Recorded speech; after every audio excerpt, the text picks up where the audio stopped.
Olá, você que acompanha o meu canal.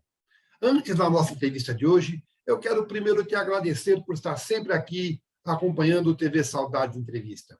Agora, se você gostar do nosso trabalho, se você gostar da nossa entrevista, dá um like, faça um comentário, compartilhe as nossas entrevistas, faça perguntas, sim que é possível, eu vou responder. Se souber, eu respondo na hora, se não souber, eu vou buscar a resposta para te dar.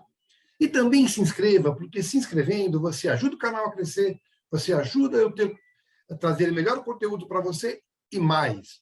Você recebe automaticamente a mensagem, a informação do novo conteúdo que acaba de chegar. Então, curte aí. Vamos agora à nossa próxima entrevista.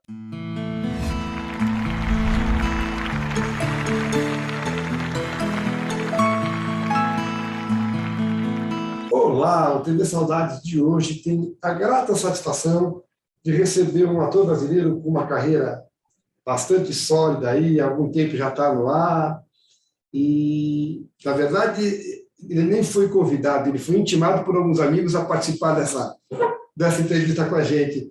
Muito obrigado, Pasquim, um grande abraço para você, viu? Falei alguma bobagem, Pasquim? Não, falou nada, falou nada. Eu fiz grandes amigos, assim, fiz muitos amigos na minha carreira, assim, no decorrer da carreira. Tenho muita gente que mora aqui no meu peito. E alguns desses amigos que eu entrevistei sempre me citavam. Fala com o Pasquim, fala com o Pasquim, falei com o Pasquim, ele foi obrigado a aceitar. Mas, na verdade, sempre muito simpático, sempre muito disponível. Mais uma vez, obrigado, viu, Pasquim? Nada, velho. Quero começar com você diferente do que eu sempre começo. É Pasquim, Pasquim, Pasquim, Pasquim. Todo mundo te chama de Pasquim. Mas teu nome é Marcos Fábio Prudente. Quando Isso. foi que o Prudente virou Pasquim? E foi Prudente virar Pasquim?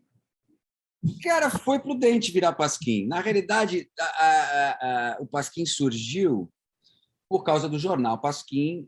Eu tinha acho que foi entre 7 e 8 anos, e eu adoro, inclusive, o Jerry Lewis, e eu fazia ficava imitando o Jerry Lewis, meus amigos de rua, do meu bairro ali, né, meus vizinhos, riam muito comigo. E tinha um em particular, que era o Zé, que ele lia o Pasquim, ele era mais velho que a gente, ele lia o Pasquim e falava, e ria comigo, e falava, cara, eu rio tanto com você quanto eu rio com o jornal Pasquim. Eu vou começar a te chamar de Pasquim. Aí ele começou a me chamar de Pasquim. E pegou o Pasquim. Eu já tive vários apelidos, tive um monte, tive Zoreia, Magriça, Pomodoro, enfim, tinha um monte. E ficou Pasquim ali no meu bairro, na minha rua ali, na freguesia do Ó, em São Paulo. E aí eu comecei a trabalhar, fui office boy, fui auxiliar de escritório, enfim, comecei a trabalhar. E fiz um curso aos 13 anos, eu fiz um curso de manequim, modelo manequim, aí eu comecei como Marcos Prudente. E foi indo. Aí um dia eu cheguei na agência e como todo mundo me chamava de Pasquim, inclusive as pessoas da minha agência, eu falei, quer saber? Eu acho que eu vou mudar. Porque o Pasquim é um nome forte no sentido de todo mundo já ouviu falar no Pasquim, no jornal Pasquim, aqui no Brasil, né? E eu falei, quer saber? Eu vou mudar, vou sair Aí fiz uma numerologia e vi que o Pasquim era melhor. E aí eu falei, cara, aí cheguei na minha agência e falei, olha, eu quero mudar o meu nome de Prudente para Pasquim. Então, muda aí todos os meus composites, muda tudo. E mudou. No dia seguinte, eu comecei a trabalhar bem, mais. E aí o Pasquim pegou. E aí eu peguei como nome artístico e por aí vai até hoje. E vai até hoje. Todo mundo chama de Pasquim, alguns poucos chamam de Marquinhos. O Dedé chama de Marquinhos, né? Sim. O Dedé me chama de Marquinhos. Na escola me chamavam de Marcos Fábio. A minha mãe me chama de Marcos e me chama de Pasquim também. Veja bem. É que o Pasquim se incorporou de tal forma que você é o Pasquim, né? Não tem jeito. Pois é. Aí vamos voltar agora para onde eu sempre começo.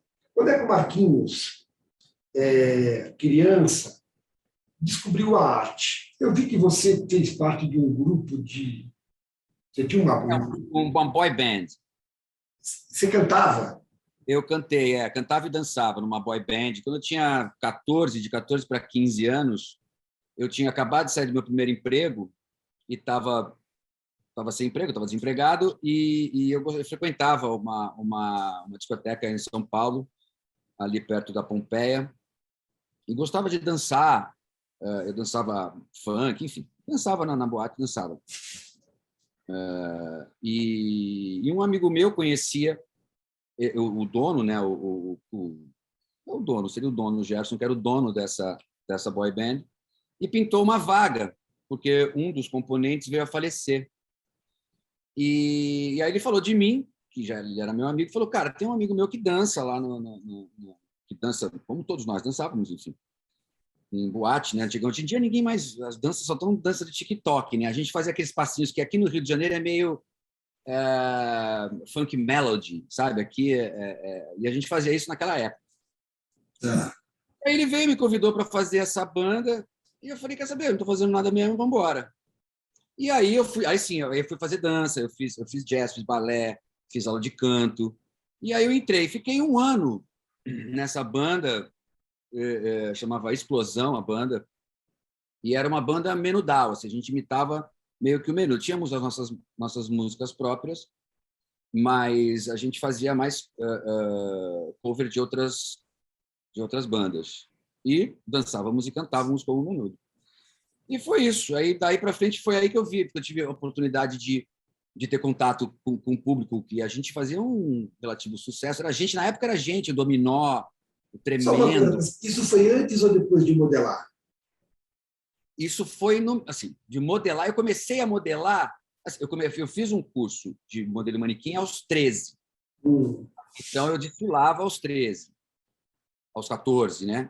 Aí, aos 14, veio a banda, depois eu continuei, aí fui para uma agência, aí continuei modelando, mas eu modelava paralelamente ao trabalho. Eu trabalhava, eu tinha emprego, depois que eu saí de office boy, eu fui programador de computador, fui auxiliar de escritório, nessas coisas eu procurava emprego, sim, procurei emprego, trabalhei, e o modelar era paralelo ao meu trabalho normal, diário. Mas essa coisa da banda? Da banda foi só a banda. Mas foi depois? Foi aos 14. De 14 aos 15. E aí, aos 15, arranjei emprego, enfim, fui trabalhar normal e continuei trabalhando. E entrei numa agência de modelo e, quando pintava um teste, dava para eu fazer, eu saía do emprego, saía do coisa, ia fazer teste, fazer essas coisas, e por aí foi. E foi aí que veio o ator, mais tarde. Tá. Então, deixa eu entender. Você, quando criança, você não tinha contato com arte e não pensava em ser artista? Não, imagina, eu queria ser piloto de avião. E você foi ser modelo para defender um.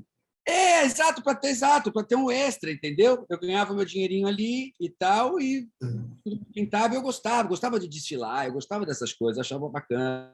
Tá. E uma pessoa da Zanza, que foi minha primeira agência, me viu e falou, cara, vem cá que eu vou te... Aí, a Zanza foi a primeira agência de modelo e manequim que eu participei, fazia muitos desfiles e tal.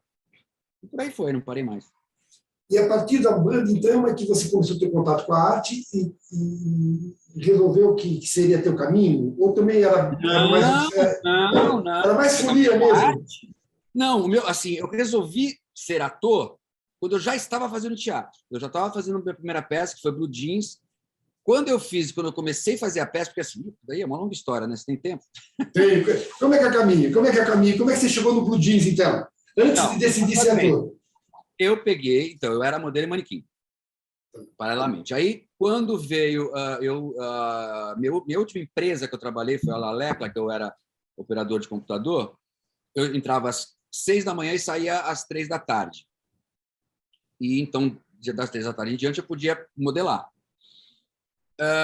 E um dia minha agência me chamou, e eu comecei a ganhar mais dinheiro como modelo do que trabalhando, e não precisava acordar tão cedo, porque eu morava na freguesia do Ó e trabalhava quase em Interlagos, para lá um pouquinho do Morumbi, era muito longe. Eu ia de moto, enfim, de madrugada trabalhar, e era cansativo. E e eu comecei a ganhar mais dinheiro modelando do que o meu salário que eu ganhava na empresa. E eu podia ir com o modelo, eu podia fazer meu próprio horário, entendeu? Aí eu peguei, larguei o meu trabalho na Lalecla e continuei modelando. Aí, um dia, acho que foi em 92, acho que é. Aí, isso em 92, 91, foi antes, foi em 90, a minha agência me chamou para fazer um teste com texto. Até então, eu nunca tinha feito teste com texto para falar em propaganda. E Só, aí só teste com texto já enrola a língua, já, né? Pois é. Teste com texto. Eu não tinha noção. E aí eu fui fazer um teste com texto. E no teste, o diretor virou para mim isso. Agora eu fiz o teste, falei, aí ele falou: agora fala desse jeito, fala desse outro jeito. E eu fui fazendo o que ele me pediu. Eu fui e peguei o filme. Aí eu peguei o filme e fiquei maravilhado. Falei, cara, legal, agora olha só, virando agista, falei, ó, agora você também pode me mandar para teste de ator. Quando tiver teste de ator, para falar com texto, né? Teste com texto. Aí ela falou, tá bom. E aí pintou o teste da peça Blue Jeans em São Paulo, em 92, que foi São Paulo inteiro foi fazer esse teste, porque o Blue Jeans saiu do Rio de Janeiro com 20 integrantes, e do São Paulo, como era no Palladium, que era um teatro muito maior, era uma casa de show, Palladium, eles precisavam de mais cinco integrantes. E o Wolf Maia fez um teste com todos os modelos que eram atores que falavam texto, né, que eram de São Paulo. E eu passei em primeiro lugar. Quando eu me vi em cima do palco, eu falei, cara, é isso que eu quero para a vida. Mosquinha mordeu aí. Um sucesso. Eram 1.200 pessoas todos os dias, aplaudindo a gente de pé, uma gritaria, era uma loucura. E aí eu falei, cara, quando eu vi ensaiando, quando eu vi como era, eu olhava as pessoas fazendo, os outros atores, porque entrei como coro. Entende? Eu tinha uma frase só na peça toda. E falei, é isso que eu quero para a vida. E aí não parei mais. Aí continuei e foi. Aí fiz Blue Jeans. E do Blue Jeans começou em 92, aí teve o problema lá com a Daniela Pérez. Aí o Blue Jeans parou. Depois do Blue Jeans, depois de um ano, 2 anos depois, ele voltou. Aí eu nem sabia, por exemplo, eu não tinha essa noção de novela, de que o próprio Wolf Maia, que era diretor de novela, não sabia. Primeiro, ele era diretor da peça e era isso. Eu namorei uma das produtoras da peça e ela me disse, falou, cara, olha, o Wolf Maia, ele vai fazer um teste para uma novela e acho que o teste tem a sua cara, por que você não fala com ele? Aí eu fui e falei com o Wolf Maia, falei, Wolf, olha só, estou sabendo que você vai fazer um teste, uma novela que você vai fazer, eu queria fazer esse teste. Ele falou, legal, mas você tem que ir para o Rio de Janeiro. Eu falei, tá bom, vou. Essa minha produtora morava no Rio de Janeiro. Aí eu fui para casa dela, vim para o Rio de Janeiro, para casa dela, e fiz o teste. E passei no teste da novela, e foi minha primeira novela em Cara e Coroa. Cara e Coroa. Então, vamos entender algumas coisas aqui. A gente volta para ela. Você canta ainda hoje? Olha, a última peça que eu fiz era um musical, que eu cantei. Mas eu não posso dizer que eu sou cantor assim. Eu sou afinadinho, eu diria. Por que não vai participar desse programa aqui, que as pessoas fantasiam, daquele superstar? Nunca foi chamado para participar do show dos famosos? Ninguém sabe que você canta?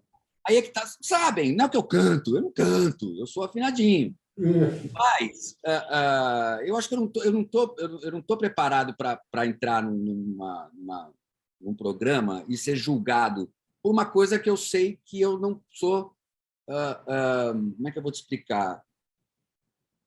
Acho que eu ainda estou muito cru.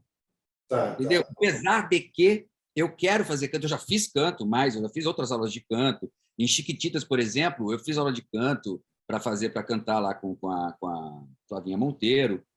E depois disso, eu fiz aula de canto com a minha filha aqui. Eu continuei fazendo aula de canto, entendeu? Aqui na minha casa, por exemplo, eu tenho um quartinho ali que eu queria fazer um estúdio. Você mora no Rio hoje, né? No Rio, sim. E você gosta de cantar?